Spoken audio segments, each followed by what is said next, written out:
pagi-pagi kebakaran jenggot, kelojotan, eh, menyangkal bahwa Yesus itu adalah Tuhan. Ya, ya semoga jiwa-jiwa Anda yang telah disesatkan oleh Arab Mekah itu akan diampuni oleh Tuhan yang Maha Kuasa, ya, yaitu Yesus Kristus. Nama Bapa Yesus, paham Anda? Nama anak Allah Yesus juga. Tunjukkan dalilnya dong, di mana Yesus mengajarkan dirinya adalah Tuhan yang Maha Kuasa. Ya, coba Anda tunjukkan di mana itu. Bapa yang kamu maksud itu adalah Theon. Ya, yang tadinya adalah Zeus menjadi Yesus. Kalau sembahan Bani Israel mana ada yang bernama Yesus? Boleh dicari sendiri ya. Ketika ia berbicara kepada muridnya,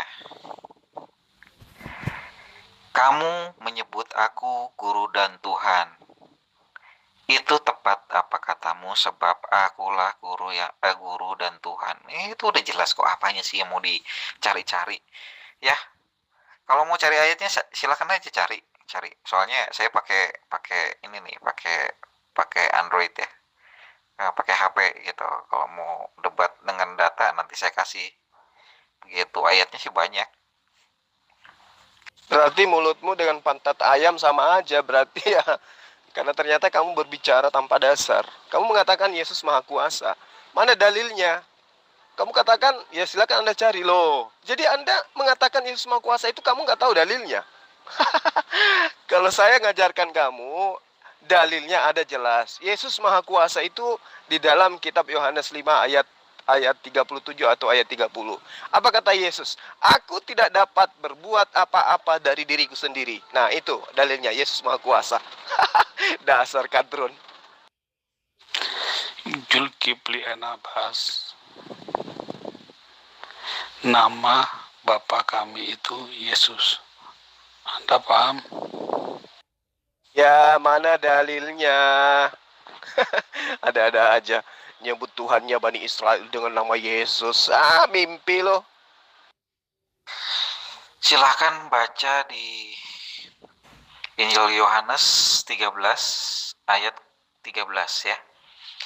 "Kamu menyebut aku guru dan Tuhan, dan tepat katamu, dan katamu itu tepat sebab memang akulah guru dan Tuhan." Itu satu ya. Mau minta berapa lagi? Kalau ada nanti saya cari. Ya, memang kamu harus paham bahwa ketika Yesus mengatakan dirinya Tuhan, dia itu sebagai apa? Sebagai penyampai firman. Baca Yohanes 10 ayat 34 sampai ayat 36. Bukankah di dalam kitab Tauratmu dikatakan bahwa siapapun yang diserahi tugas untuk menyampaikan firman maka dia adalah Tuhan? Ayo. Nah, apakah Tuhan dalam arti kata yang sebenarnya? Tidak. Yesus mengatakan bahwa Tuhan itu cuma satu. Baca Yohanes 7 ayat 3. Itulah. Hidup kekal itu adalah mereka mengenal Engkau satu-satunya Allah yang benar dan mengenal aku sebagai utusanmu. Berarti Yesus hanya utusan. Lagian kalau Anda menggunakan original teks daripada kitab Anda itu sendiri, Yesus itu tidak disebut sebagai Tuhan di situ, tapi disebut sebagai Tuan. Coba, dia disebut sebagai Tuan. Nah, kalau disebut Tuan, semua nabi juga disebut Tuan. Rasulullah Muhammad SAW juga disebut Sayyid. Sayyid itu artinya adalah Tuan. Nah, jadi Anda harus banyak belajar. Kalau Yesus itu adalah Tuhan sang pencipta alam semesta, nah itu baru namanya Anda ngibul. Karena Yesus sendiri mengatakan dirinya tidak dapat berbuat apa-apa dari dirinya sendiri. Bahkan berkata pun, Yesus bukan berasal dari dirinya sendiri, tetapi dari Tuhannya yang mengutus dia. Begitu kawan. Otakmu yang gak mampu menerima, tapi sok pintar. Anak dengan Bapa berbedalah, bro. Roh mereka itu satu, nama mereka itu satu, nama Bapa pun Yesus. Anda paham? Anda kalau udah goblok, tolol, jangan sok pintar. Paham? Bapak dan anak itu satu. Lalu kemudian Anda katakan Bapak dan anak itu beda. Anda mulai mabuk. Yesus berfirman, aku dan Bapa adalah satu.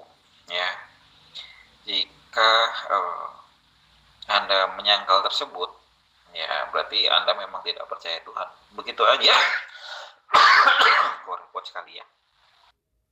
Satu apa dulu?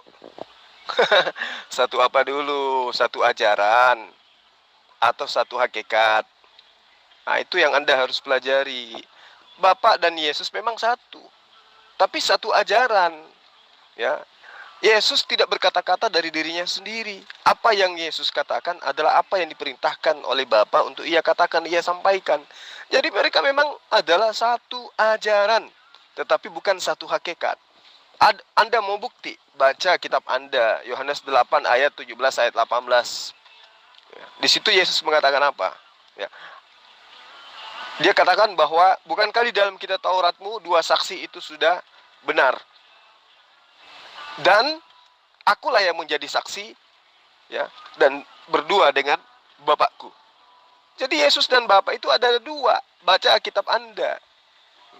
Aku akan pergi kepada Bapakku dan Bapakmu, sebab Bapakku lebih besar daripada aku. Coba. Aku tidak dapat berbuat apa-apa dari diriku sendiri.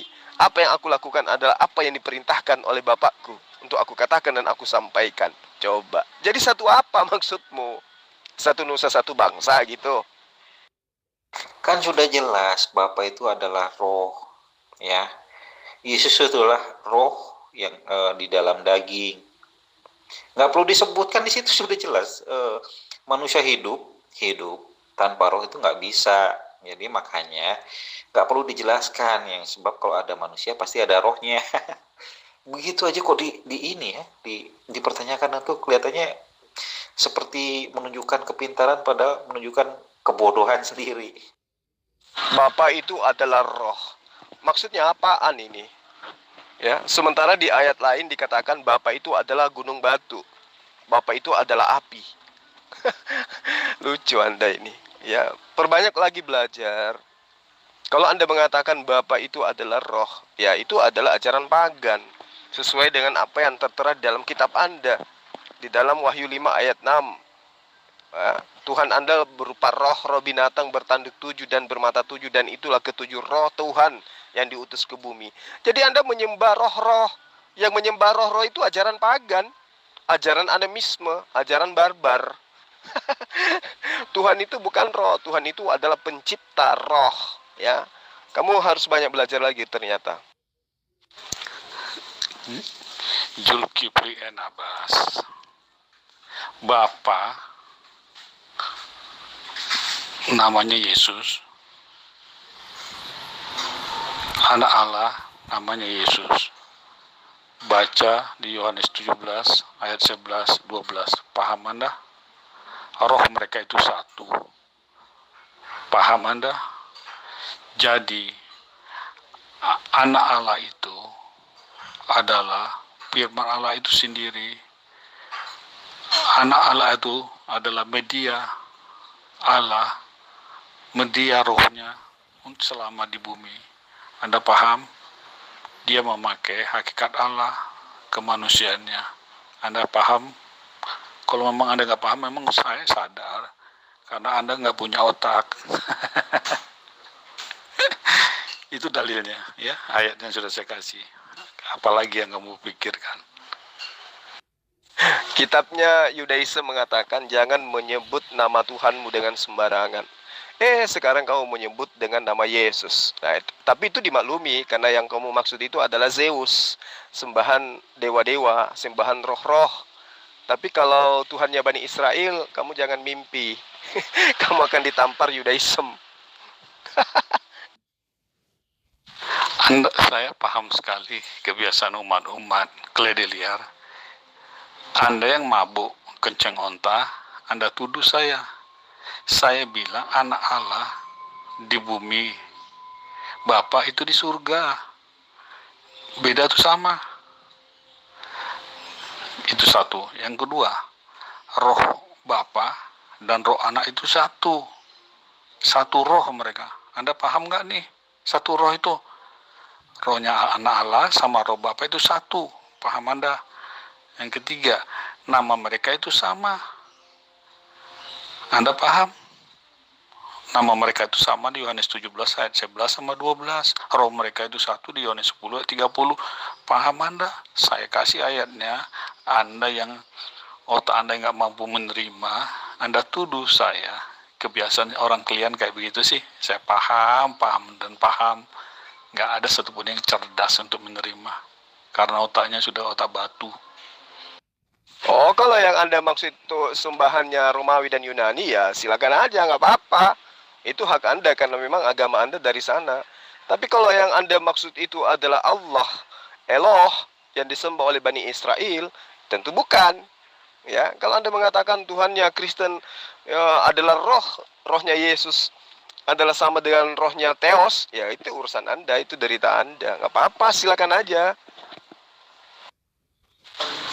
Zulkifli Abbas sudah semakin angot.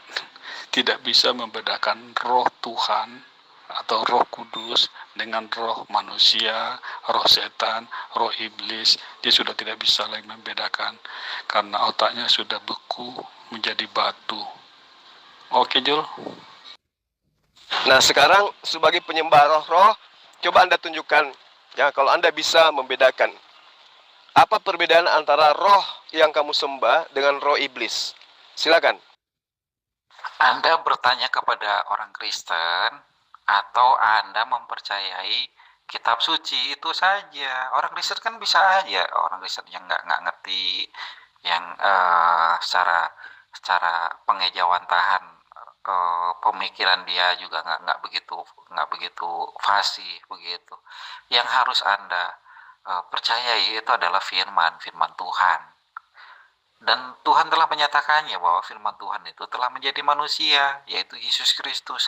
Jadi semua apa yang dikatakan Yesus Kristus di dalam pengajarannya, yaitu adalah firman Tuhan. Begitu. Nah, siapa itu Tuhan? Ya Tuhan itu ya Yesus itu sendiri. Begitu, yang sudah menjelma menjadi manusia.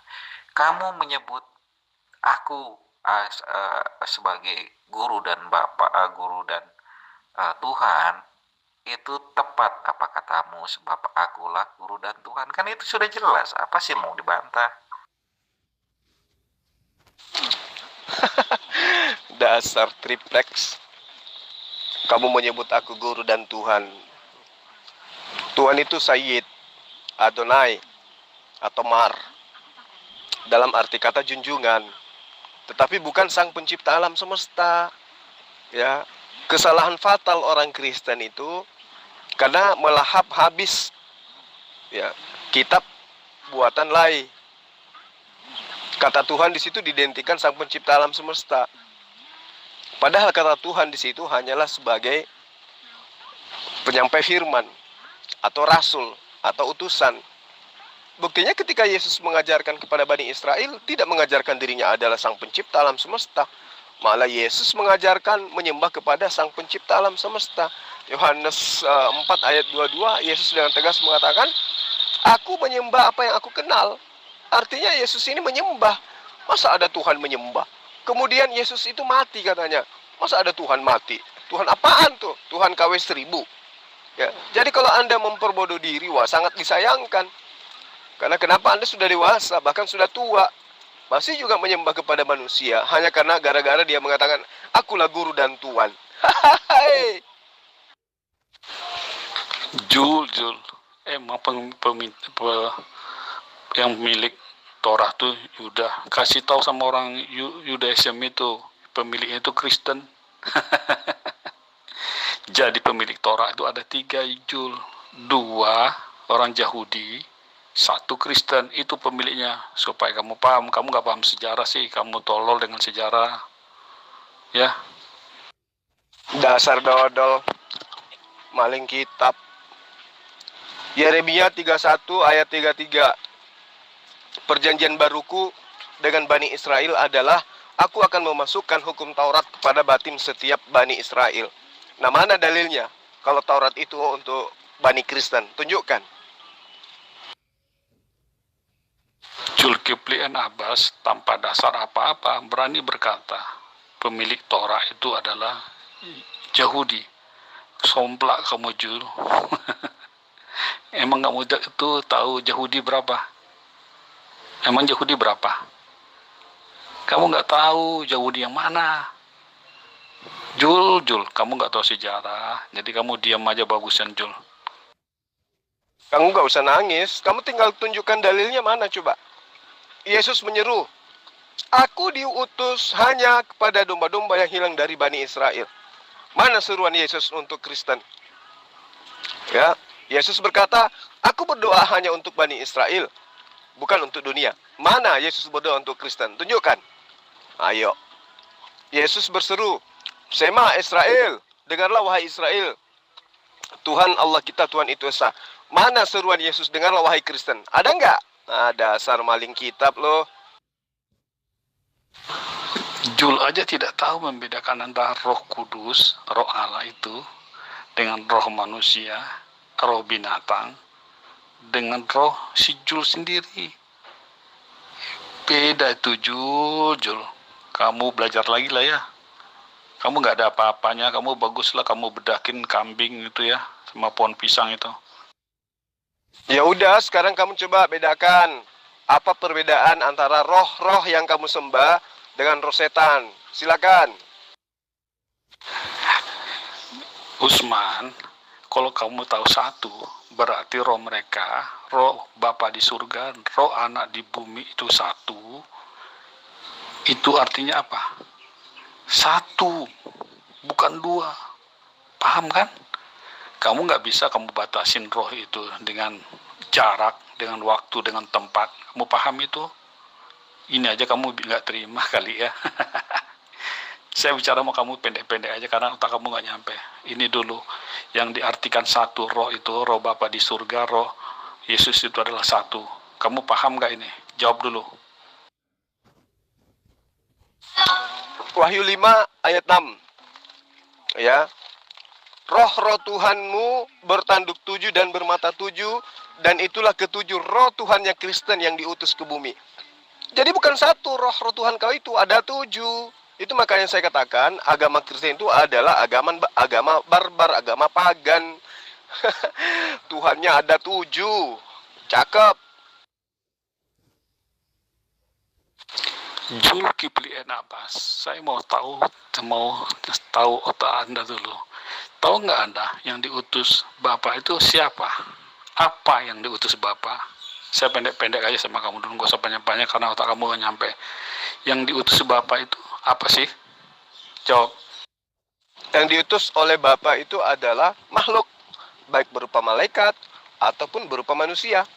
Tujuannya mereka diutus untuk memperkenalkan siapa Bapa dan apa maunya Bapa.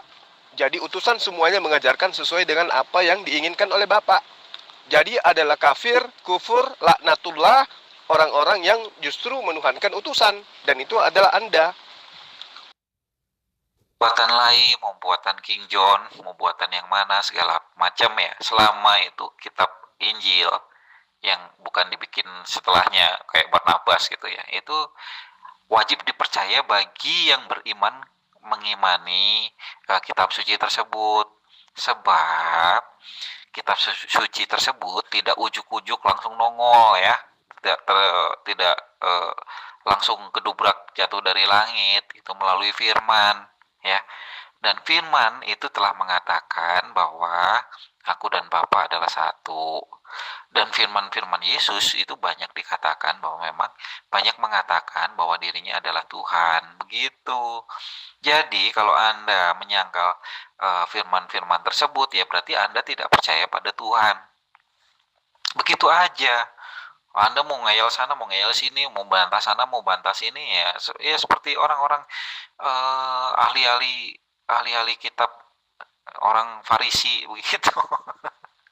Iya, orang-orang Farisi yang jatuhnya adalah fasik ya. Jika Anda fasik, ya berarti Anda bukan orang yang terselamatkan atau diselamatkan begitu. Jadi gini, saya ajarkan samamu ya. Yesus itu mengajar nanti pada usia ke-29 tahun. Hampir 30 tahun usianya baru dia mengajar, baru dilantik. Kemudian hanya kurang lebih 2 tahun lah dia mengajarkan tentang Allah dan tentang dirinya yang adalah utusan Allah. Nah, yang perlu kamu pahami, dari mana Lukas, Markus, dan kawan-kawan itu mendapatkan berita yang begitu banyak, sementara mereka tidak pernah bertemu dengan Yesus. Coba, kamu katakan kitab mereka itu tidak turun langsung dari langit. Ya udah, kalau gitu, mereka dapat tulisan itu dari mana? Sementara mereka tidak pernah bertemu dengan Yesus. Satu aja dulu kamu buktikan kebenaran tulisannya. Si Lukas ini, dia menuliskan hanya berdasarkan penyelidikan. Coba, apakah hasil penyelidikan itu adalah wahyu dari Tuhan? Nah, jawab.